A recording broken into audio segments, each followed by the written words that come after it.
The Great Gatsby by F. Scott Fitzgerald. Chapter 2. About halfway between West Egg and New York, the motor road hastily joins the railroad and runs beside it for a quarter of a mile, so as to shrink away from a certain desolate area of land. This is a valley of ashes, a fantastic farm where ashes grow like wheat into ridges and hills and grotesque gardens, where ashes take the form of houses and chimneys and rising smoke, and finally, with a transcendent effort, of men who move dimly and already crumbling through the powdery air. Occasionally, a line of gray cars crawls along an invisible track, gives out a ghastly creak, and comes to rest, and immediately the ash-gray men swarm up with leaden spades to stir up an impenetrable cloud which screens their obscure operations from your sight. But above the gray land and the spasms of bleak dust which drift endlessly over it, you perceive, after a moment, the eyes of Dr. T.J. Eckelberg. The eyes of Dr. T.J. Eckelberg are blue and gigantic. Their retinas are 1 yard high. They look out of no face, but instead from a pair of enormous yellow spectacles which pass over a non-existent nose. Evidently, some wild wag of an oculist set them there to fatten his practice in the Borough of Queens, and then sank down himself into eternal blindness, or forgot them and moved away. But his eyes, dimmed a little by many paintless days under sun and rain, brood on over the solemn dumping ground. The Valley of Ashes is bounded on one side by a small foul river, and when the drawbridge is up to let barges through, the passengers on waiting trains can stare at the dismal scene for as long as half an hour.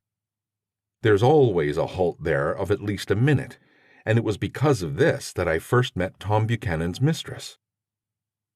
The fact that he had one was insisted upon wherever he was known. His acquaintances resented the fact that he turned up in popular restaurants with her, and leaving her at a table, sauntered about, chatting with whomever he knew. Though I was curious to see her, I had no desire to meet her, but I did. I went up to New York with Tom on the train one afternoon, and when we stopped by the ash heaps, he jumped to his feet, and taking hold of my elbow, literally forced me from the car. "We're getting off," he insisted. "I want you to meet my girl." I think he'd tanked up a good deal at luncheon, and his determination to have my company bordered on violence. The supercilious assumption was that on Sunday afternoon I had nothing better to do. I followed him over a low whitewashed railroad fence, and we walked back 100 yards along the road under Dr. Eckelberg's persistent stare. The only building in sight was a small block of yellow brick sitting on the edge of the wasteland, a sort of compact main street ministering to it, and contiguous to absolutely nothing. One of the 3 shops it contained was for rent, and another was an all-night restaurant, approached by a trail of ashes. The third was a garage. Repairs, George B. Wilson, cars bought and sold, and I followed Tom inside. The interior was unprosperous and bare. The only car visible was the dust-covered wreck of a Ford which crouched in a dim corner. It had occurred to me that this shadow of a garage must be a blind, and that sumptuous and romantic apartments were concealed overhead, when the proprietor himself appeared in the door of an office, wiping his hands on a piece of waste. He was a blond, spiritless man, anemic, and faintly handsome. When he saw us, a damp gleam of hope sprang into his light blue eyes. "Hello, Wilson, old man," said Tom, slapping him jovially on the shoulder. "How's business?" "I can't complain," answered Wilson unconvincingly. "When are you going to sell me that car?" "Next week. I've got my man working on it now." "Works pretty slow, don't he?" "No, he doesn't," said Tom coldly. "And if you feel that way about it, maybe I'd better sell it somewhere else after all." "I don't mean that," explained Wilson quickly. "I just meant—" His voice faded off and Tom glanced impatiently around the garage. Then I heard footsteps on the stairs, and in a moment a thickish figure of a woman blocked out the light from the office door. She was in the middle 30s and faintly stout, and she carried her surplus flesh sensuously as some women can. Her face, above a spotted dress of dark blue crêpe de chine, contained no facet or gleam of beauty, but there was an immediately perceptible vitality about her, as if the nerves of her body were continually smoldering. She smiled slowly, and walking through her husband as if he were a ghost, shook hands with Tom, looking him flush in the eye. Then she wet her lips, and without turning around spoke to her husband in a soft, coarse voice. "Get some chairs, won't you, so somebody can sit down?" "Oh, sure," agreed Wilson hurriedly, and went toward the little office, mingling immediately with the cement color of the walls. A white ashen dust veiled his dark suit and his pale hair as it veiled everything in the vicinity, except his wife, who moved close to Tom. "I want to see you," said Tom intently. "Get on the next train." "All right." "I'll meet you by the newsstand at the lower level." She nodded and moved away from him just as George Wilson emerged with 2 chairs from his office door. We waited for her down the road and out of sight. It was a few days before the 4th of July, and a gray, scrawny Italian child was setting torpedoes in a row along the railroad track. "Terrible place, isn't it?" said Tom, exchanging a frown with Dr. Eckelberg. "Awful." "It does her good to get away." "Doesn't her husband object?" "Wilson? He thinks she goes to see her sister in New York. He's so dumb he doesn't know he's alive." So Tom Buchanan and his girl and I went up together to New York, or not quite together, for Mrs. Wilson sat discreetly in another car. Tom deferred that much to the sensibilities of those East Eggers who might be on the train. She had changed her dress to a brown-figured muslin, which stretched tight over her rather wide hips as Tom helped her to the platform in New York. At the newsstand, she bought a copy of Town Tattle and a moving picture magazine, and in the station drugstore some cold cream and a small flask of perfume. Upstairs, in the solemn echoing drive, she let 4 taxicabs drive away before she selected a new one, lavender-colored with gray upholstery, and in this we slid out from the mass of the station into the glowing sunshine. But immediately she turned sharply from the window and, leaning forward, tapped on the front glass. "I want to get one of those dogs," she said earnestly. "I want to get one for the apartment. They're nice to have, a dog." We backed up to a gray old man who bore an absurd resemblance to John D. Rockefeller. In a basket swung over his neck cowered a dozen very recent puppies of an indeterminate breed.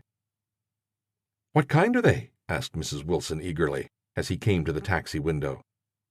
"All kinds. What kind do you want, lady?" "I'd like to get one of those police dogs. I don't suppose you got that kind?" The man peered doubtfully into the basket, plunged in his hand, and drew one up, wriggling by the back of the neck. "That's no police dog," said Tom. "No, it's not exactly a police dog," said the man with disappointment in his voice. "It's more of an Airedale." He passed his hand over the brown wash rag of a back. "Look at that coat. Some coat. That's a dog that'll never bother you with catching cold." "I think it's cute," said Mrs. Wilson enthusiastically. "How much is it?" "That dog?" He looked at it admiringly. "That dog will cost you $10.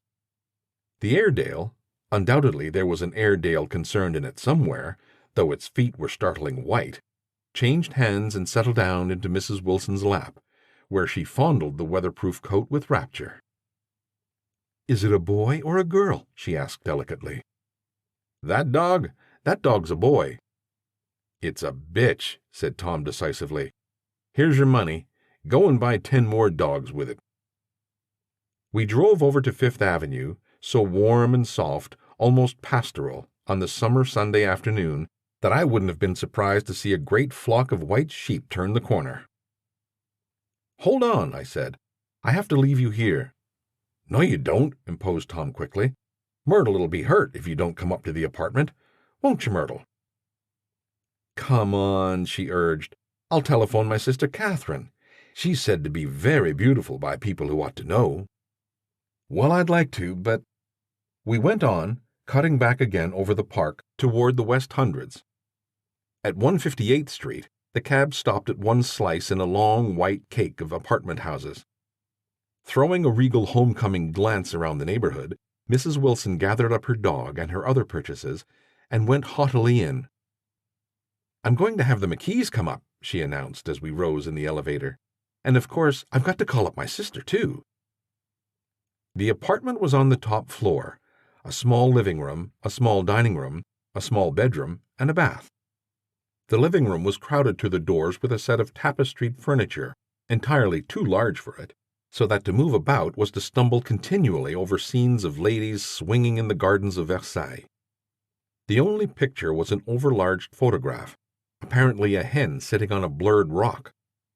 Looking at it from a distance, however, the hen resolved itself into a bonnet, and the countenance of a stout old lady beamed down into the room. Several old copies of Town Tattle lay on the table, together with a copy of Simon Called Peter and some of the small scandal magazines of Broadway. Mrs. Wilson was first concerned with the dog. A reluctant elevator boy went for a box full of straw and some milk, to which he added on his own initiative a tin of large, hard dog biscuits, one of which decomposed apathetically in the saucer of milk all afternoon. Meanwhile, Tom brought out a bottle of whiskey from a locked bureau door. I've been drunk just twice in my life, and the second time was that afternoon, so everything that happened has a dim, hazy cast over it, although until after 8 o'clock the apartment was full of cheerful sun. Sitting on Tom's lap, Mrs. Wilson called up several people on the telephone. Then there were no cigarettes, and I went out to buy some at the drugstore on the corner. When I came back, they had disappeared. So I sat down discreetly in the living room and read a chapter of Simon Called Peter. Either it was terrible stuff, or the whiskey distorted things, because it didn't make any sense to me. Just as Tom and Myrtle, after the first drink Mrs. Wilson and I called each other by our first names, reappeared, company commenced to arrive at the apartment door. The sister Catherine was a slender, worldly girl of about 30, with a solid, sticky bob of red hair and a complexion powdered milky white. Her eyebrows had been plucked and then drawn on again at a more rakish angle, but the efforts of nature toward the restoration of the old alignment gave a blurred air to her face. When she moved about, there was an incessant clicking as innumerable pottery bracelets jingled up and down her arms. She came in with such a proprietary haste and looked around so possessively at the furniture that I wondered if she lived here. But when I asked her, she laughed immoderately, repeated my question aloud, and told me she lived with a girlfriend at a hotel. Mr. McKee was a pale, feminine man from the flat below. He had just shaved, for there was a white spot of lather on his cheekbone, and he was most respectful in his greeting to everyone in the room. He informed me that he was in the artistic game, and I gathered later that he was a photographer, and had made the dim enlargement of Mrs. Wilson's mother, which hovered like an ectoplasm on the wall. His wife was shrill, languid, handsome, and horrible. She told me with pride that her husband had photographed her 127 times since they'd been married. Mrs. Wilson had changed her costume some time before, and was now attired in an elaborate afternoon dress of cream-colored chiffon, which gave out a continual rustle as she swept about the room. With the influence of the dress, her personality had also undergone a change. The intense vitality that had once been so remarkable in the garage was converted into impressive hauteur. Her laughter, her gestures, her assertions became more violently affected, moment by moment, and as she expanded, the room grew smaller around her, until she seemed to be revolving on a noisy, creaking pivot through the smoky air. "My dear," she told her sister in a high, mincing shout, "most of those fellows will cheat you every time. All they think of is money. I had a woman up here last week to look at my feet, and when she gave me the bill, you'd thought she'd had my appendicitis out." "What was the name of the woman?" asked Mrs. McKee. "Mrs. Eberhart. She goes around looking at people's feet in their own homes." "I like your dress," remarked Mrs. McKee. "I think it's adorable." Mrs. Wilson rejected the compliment by raising her eyebrow in disdain. "It's just a crazy old thing," she said. "I just slip it on sometimes when I don't care what I look like." "But it looks wonderful on you, if you know what I mean," pursued Mrs. McKee. "If Chester could only get you in that pose, I think he could make something of it." We all looked in silence at Mrs. Wilson, who removed a strand of hair from over her eyes and looked back at us with a brilliant smile. Mr. McKee regarded her intently with his head on one side, and then moved his hand back and forth slowly in front of his face. "I should change the light," he said after a moment. "I'd like to bring out the modeling of the features, and I'd try to get hold of all the back hair." "I wouldn't think of changing the light," cried Mrs. McKee. "I think it's—" Her husband said, "Shh," and we all looked at the subject again, whereupon Tom Buchanan yawned audibly and got to his feet. "You McKees have something to drink," he said. "Get some more ice and mineral water, Myrtle, before everybody goes to sleep." "I told that boy about the ice." Myrtle raised her eyebrows in despair at the shiftlessness of the lower orders. "These people, you have to keep after them all the time." She looked at me and laughed pointlessly. Then she flounced over to the dog, kissed it with ecstasy, and swept into the kitchen, implying that a dozen chefs awaited her orders there. "I've done some nice things out on Long Island," asserted Mr. McKee. Tom looked at him blankly. "Two of them we have framed downstairs." "Two what?" demanded Tom. "Two studies. One of them I call Montauk Point, the gulls, and the other I call Montauk Point, the sea." The sister Catherine sat down beside me on the couch. "Do you live on Long Island, too?" she inquired. "I live at West Egg." "Really? I was down there at a party about a month ago, at a man named Gatsby's. Do you know him?" "I live next door to him." "Well, they say he's a nephew or a cousin of Kaiser Wilhelm's. That's where all his money comes from." "Really?" She nodded. "I'm scared of him. I'd hate to have him get anything on me." This absorbing information about my neighbor was interrupted by Mrs. McKee's pointing suddenly at Catherine. "Chester, I think you could do something with her," she broke out, but Mr. McKee only nodded in a bored way and turned his attention to Tom. "I'd like to do more work on Long Island, if I could get the entry. All I ask is that they should give me a start."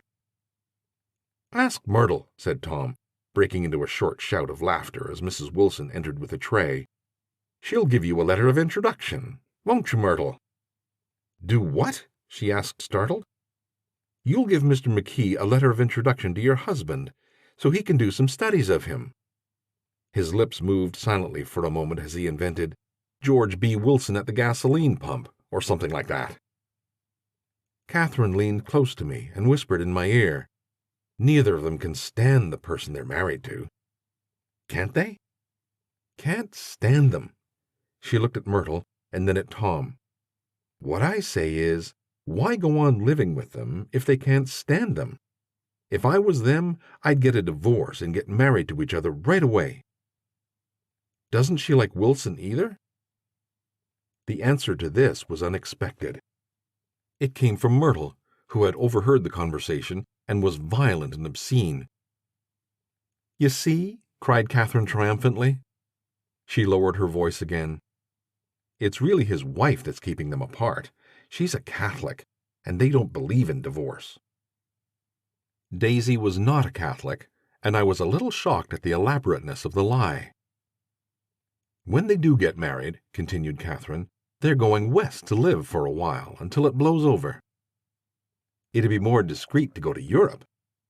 "Oh, do you like Europe?" she exclaimed surprisingly. "I just got back from Monte Carlo." "Really?" "Just last year. I went over there with another girl." "Stay long?" "No, we just went to Monte Carlo and back.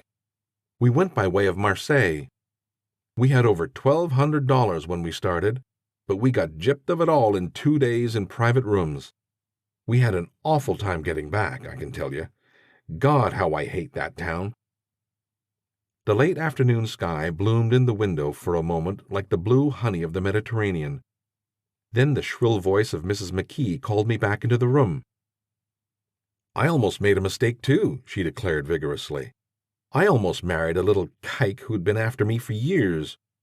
I knew he was below me. Everybody kept saying, "Lucille, that man's way below you." But if I hadn't met Chester, he'd have got me sure. "Yes, but listen," said Myrtle Wilson, nodding her head up and down. "At least you didn't marry him."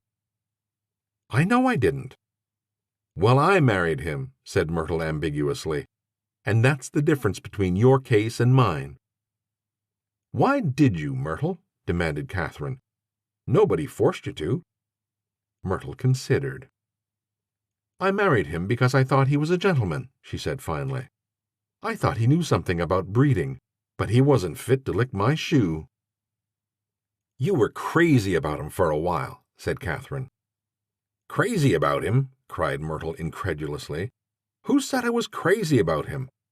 I never was any more crazy about him than I was about that man there." She pointed suddenly at me, and everyone looked at me accusingly. I tried to show by my expression that I had played no part in her past.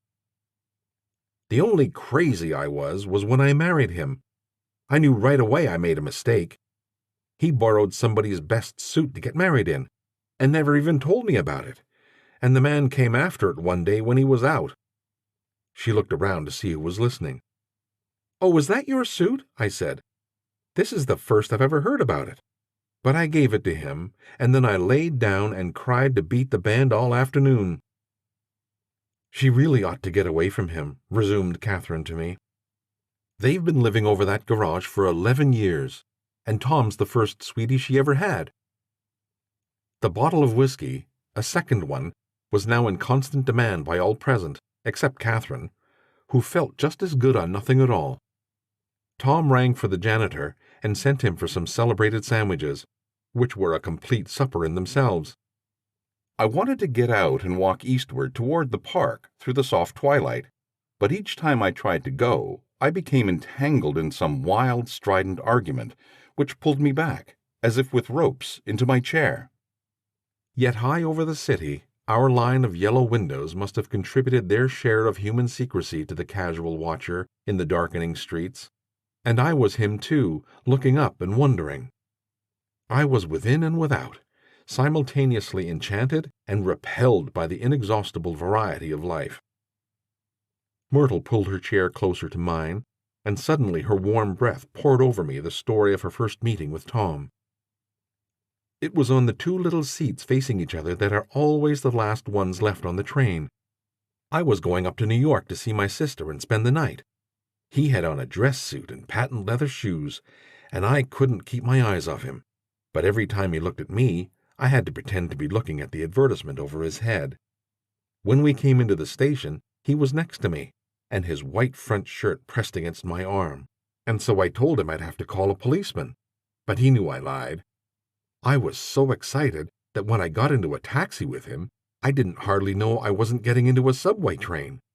All I kept thinking about, over and over, was, "You can't live forever. You can't live forever." She turned to Mrs. McKee, and the room rang full of her artificial laughter. "My dear," she cried, "I'm going to give you this dress as soon as I'm through with it. I've got to get another one tomorrow. I'm going to make a list of all the things I've got to get. A massage and a wave and a collar for the dog, and one of those cute little ashtrays where you touch a spring, and a wreath with a black silk bow for Mother's grave that'll last all summer. I've got to write down a list so I don't forget all the things I got to do." It was 9 o'clock. Almost immediately afterward, I looked at my watch and found it was 10. Mr. McKee was asleep on a chair with his fists clenched in his lap, like a photograph of a man of action. Taking out my handkerchief, I wiped from his cheek the remains of the spot of dried lather that had worried me all the afternoon. The little dog was sitting on the table looking with blind eyes through the smoke, and from time to time groaning faintly. People disappeared, reappeared, made plans to go somewhere, and then lost each other, searched for each other, found each other a few feet away. Sometime toward midnight, Tom Buchanan and Mrs. Wilson stood face to face, discussing, in impassioned voices, whether Mrs. Wilson had any right to mention Daisy's name. "Daisy, Daisy, Daisy," shouted Mrs. Wilson. I'll say it whenever I want to.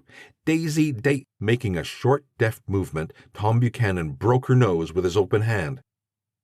Then there were bloody towels upon the bathroom floor, and women's voices scolding, and high over the confusion, a long broken wail of pain. Mr. McKee awoke from his doze and started in a daze toward the door. When he had gone halfway, he turned round and stared at the scene. His wife and Catherine scolding and consoling as they stumbled here and there among the crowded furniture with articles of aid, and the despairing figure on the couch, bleeding fluently, and trying to spread a copy of Town Tattle over the tapestry scenes of Versailles. Then Mr. McKee turned and continued on out the door. Taking my hat from the chandelier, I followed. "Come to lunch some day," he suggested, and we groaned down in the elevator. "Where?" "Anywhere." "Keep your hands off the lever," snapped the elevator boy. "I beg your pardon," said Mr. McKee with dignity. "I didn't know I was touching it." "All right," I agreed. "I'll be glad to." I was standing beside his bed, and he was sitting up between the sheets, clad in his underwear, with a great portfolio in his hands.